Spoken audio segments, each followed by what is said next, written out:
All right, continuing work on the ball hood. I want to go ahead and mark where I'm going to be attaching this later. I think it'll be very useful. So for a 9.55 diameter hole that meets up with the shirt, I will have a 4.77 radius. So I'm gonna go ahead and mark this.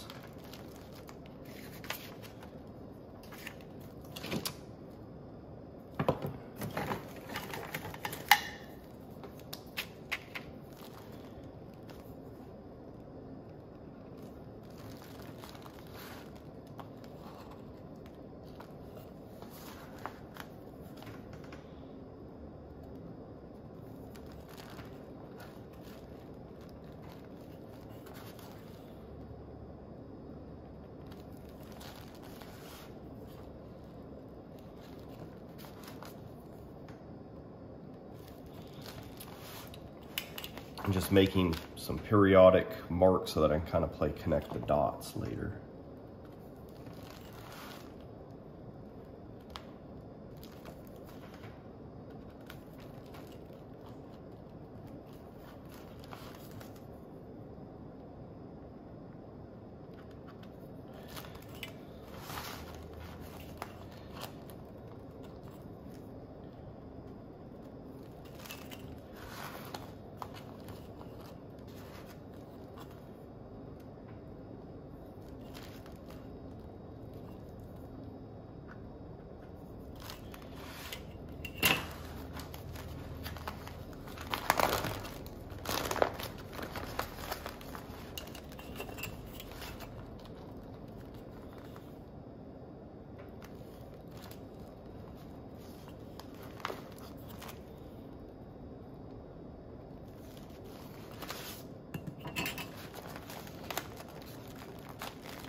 Alright, I made my trip around. I got some dots. So next, I am going to go ahead and cut out the neck hole.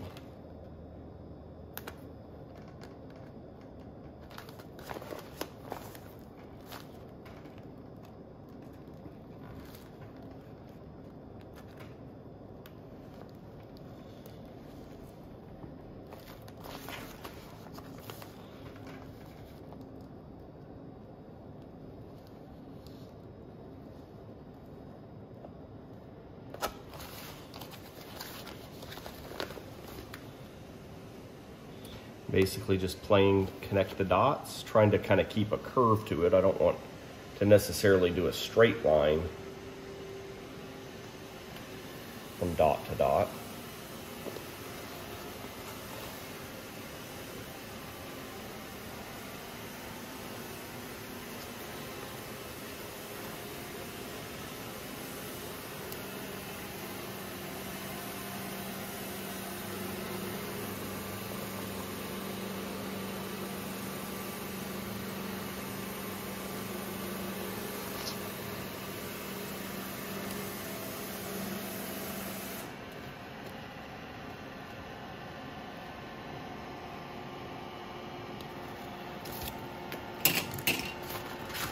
All right, so now that we've got that cut out, I'm going to turn this thing inside out.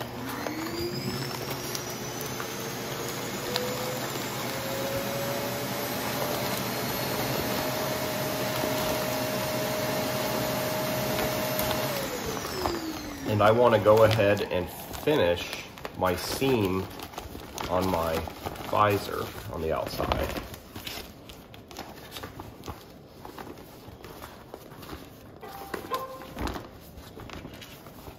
So to do that,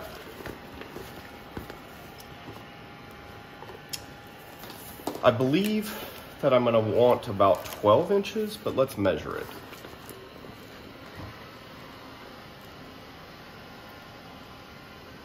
I think I'm going to let it overlap right here just a little bit, and I'm going to come back and put a little silver patch. So let's plan on having it come across about 1/2 inch.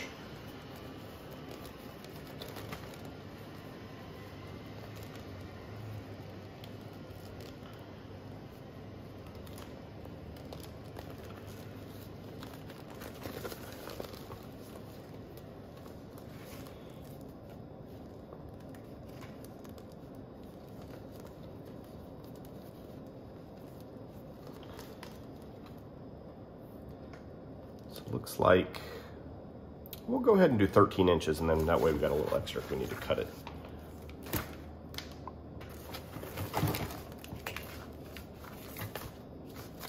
Now, I don't really want this to be super wide. Say probably no more than 1/2 inch.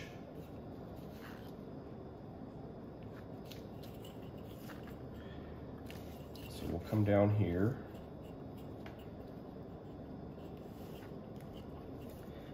And we're going to cut right to that line right there on 13.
There we go. We got our piece that's going to glue across.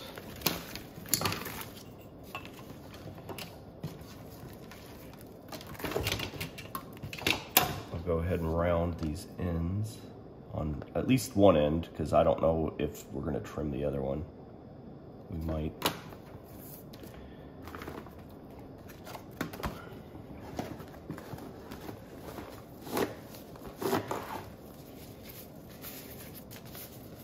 Now, if we want this darker, it's up to the customer, up to the person that's going to be wearing it. We can add more layers of the tinting material.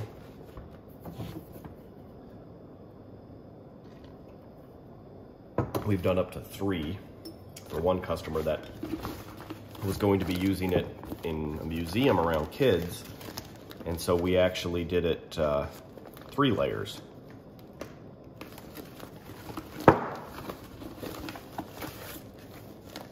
Normally just do 1.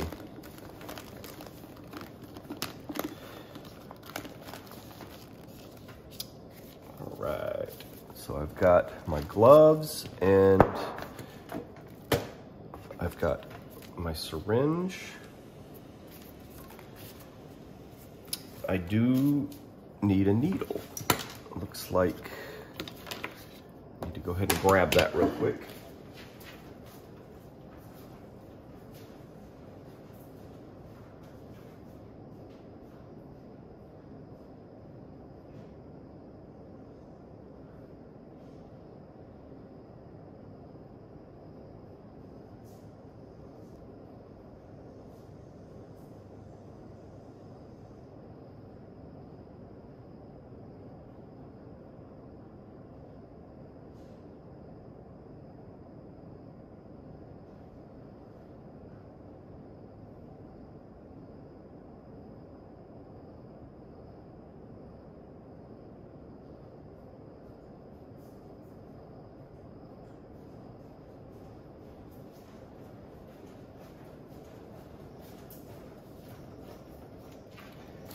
my 18 gauge.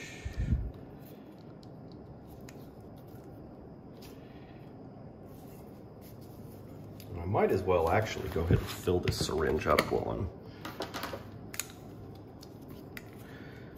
at it.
Got some glue on here for the first bit, just to anchor it.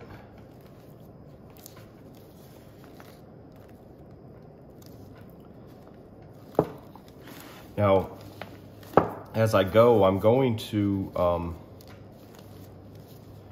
try to kind of pull this apart just a little bit. I'm going to put some glue kind of in this groove.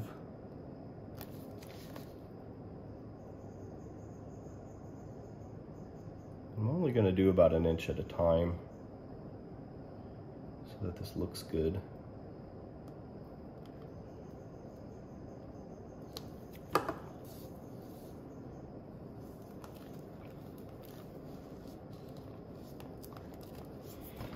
And also push on it with a paper towel to get up any glue that squeezes out the sides.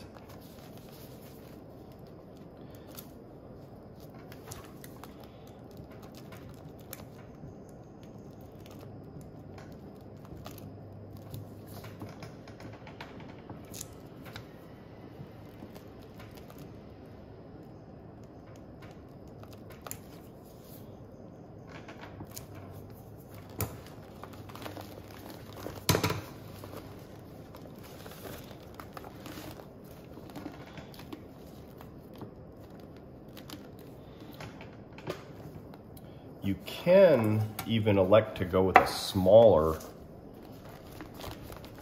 diameter cylinder to work across. If the larger one doesn't seem to curve it enough, then it might just be that you need to use a smaller cylinder so it's got a tighter curve.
So the thing to remember as you're doing this is that your first seam is not going to be a perfect curve because it's probably got wavy glue, because you did a together seam and you just kind of poked the needle in there.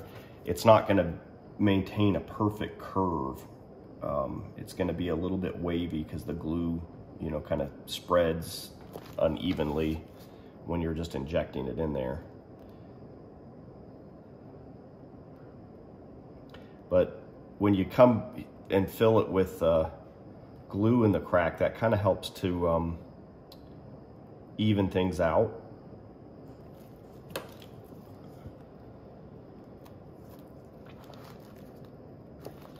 And then you're kind of pushing and rolling, and it kind of helps to even that curve out.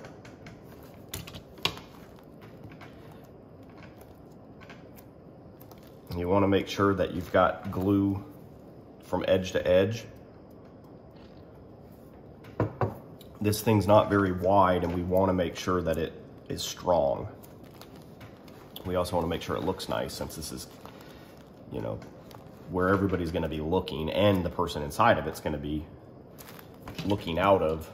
So any kind of imperfections is going to be like a bug on their windshield.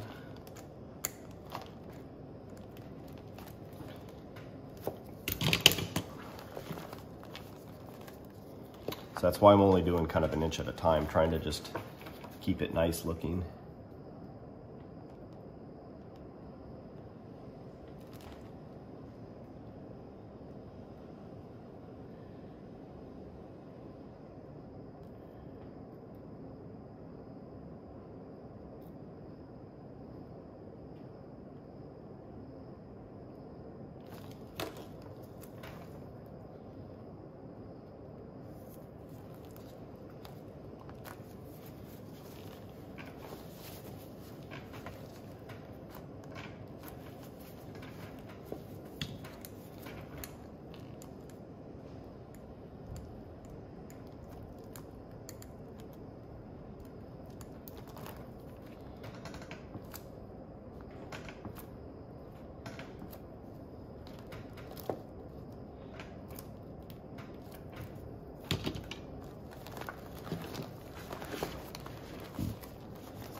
I always peel it back just a little bit to make sure that I don't have a gap in my glue.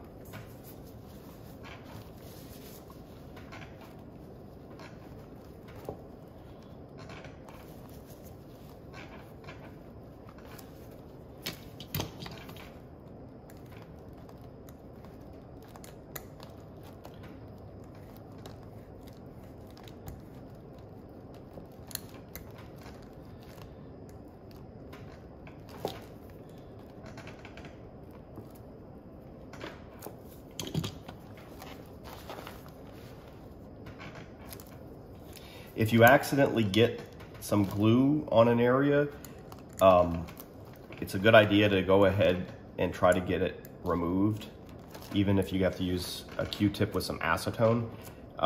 You can use very, very little acetone. Since it's fresh, it should come right off and not leave any marks. So if you do it when it's fresh, you know, if you're worried about the way it's gonna look, then get it up, even if it requires acetone, as quickly as possible.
it's always a good idea to kind of go back and roll stuff that you've done. Since the glue does take a good hour to really set up, you can continue to get bubbles and wrinkles ironed out.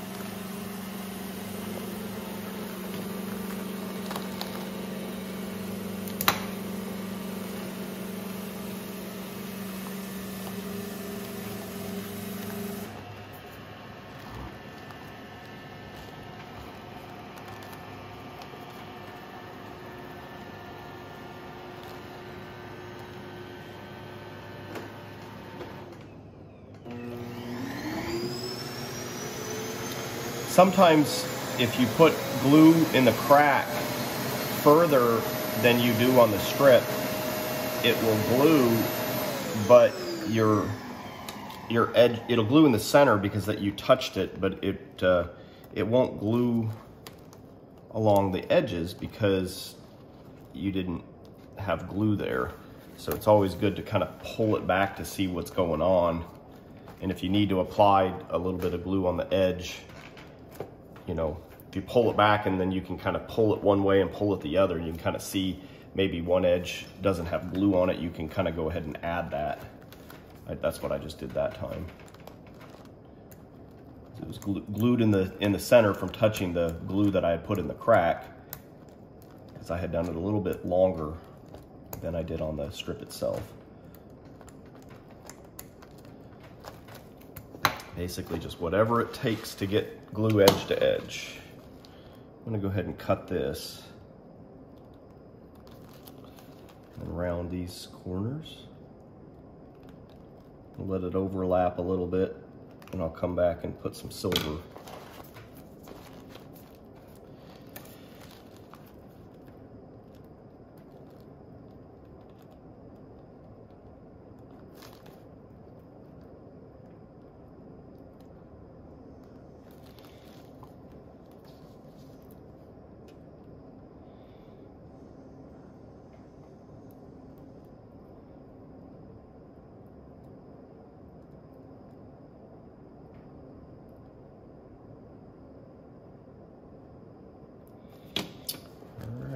That will finish that off.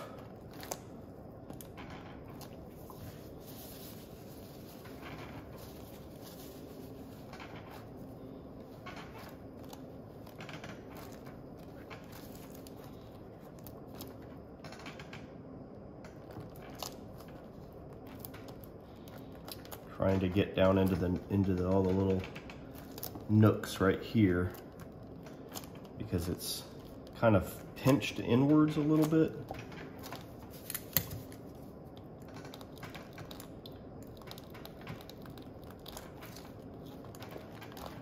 It's just kind of how things glued together from the other side when I did this. We just want to make sure we get glue and material in there so that this seals.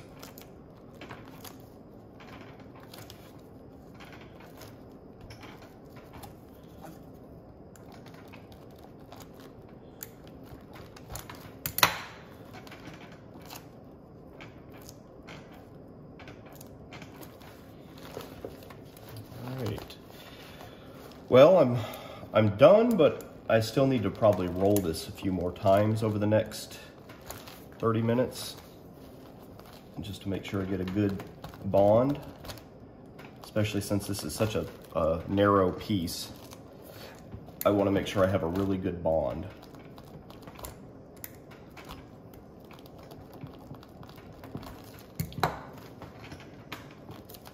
I could go ahead and cut my silver pieces while I'm at it to go over these. Might as well. So I need a piece that's at least about 1/2 inch wide, a little bit wider, not much.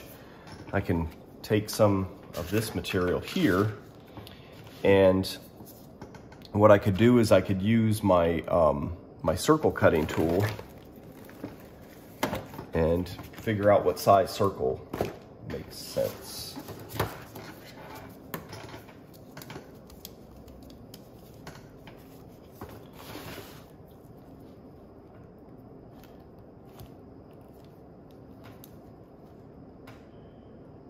That ought to work pretty well there. Let's see, I'll try to make these the same size. So let's see if that works up there. Will this work down here?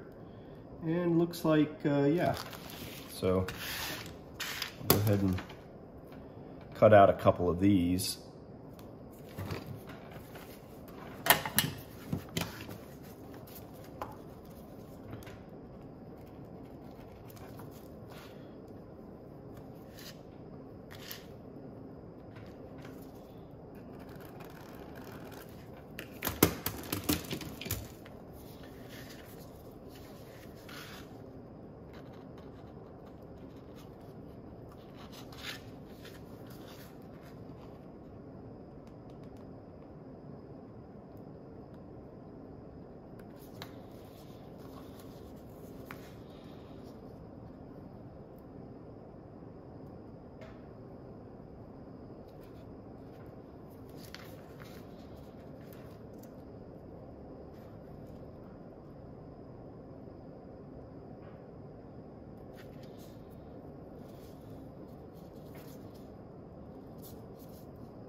So now that I got these cut out, I can go ahead and glue them on.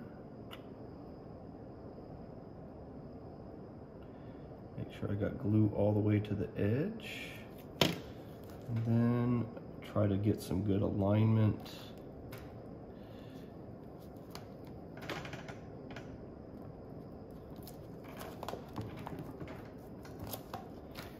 Try to poke it kind of down into this crack of this seam with my fingernail.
Looks like I might need to put a second one here.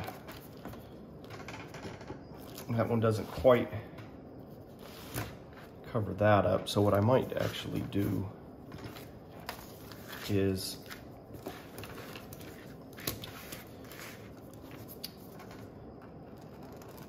I might take and draw two circles next to each other and connect them to kind of make a little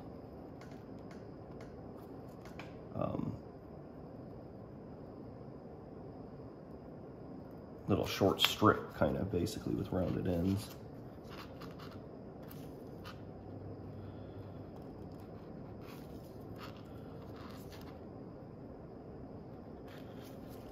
It's like a stretched circle. Not exactly an oval. Well, I guess it is kind of an oval.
Putting some good pressure on this since I got a few layers there.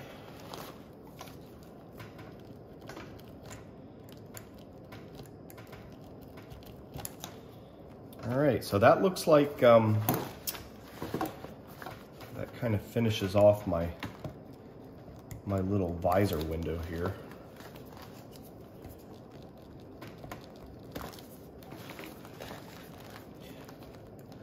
Once I inflate it, I'll probably have to kind of go around the perimeter and fill in any little gaps, because those will kind of flare out once you inflate it. But I think that's good for now. What I need to do is go ahead and do my breathing tube and my inflation valve on the outside. So to do that, I'm going to go ahead and turn this inside out.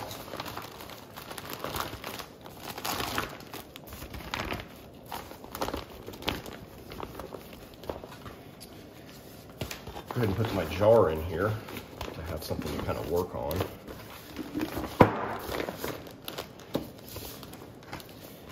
And I might have to kind of cut some of this stuff away.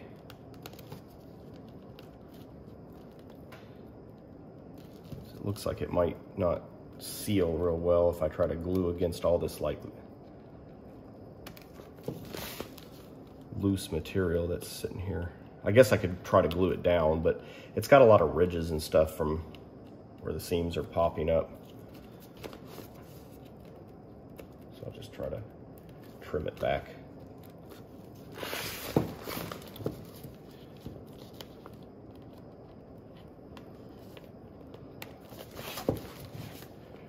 All right, so I think what I'll do is I'll stop the video here and I'll pick up on the next video with starting the breathing tube.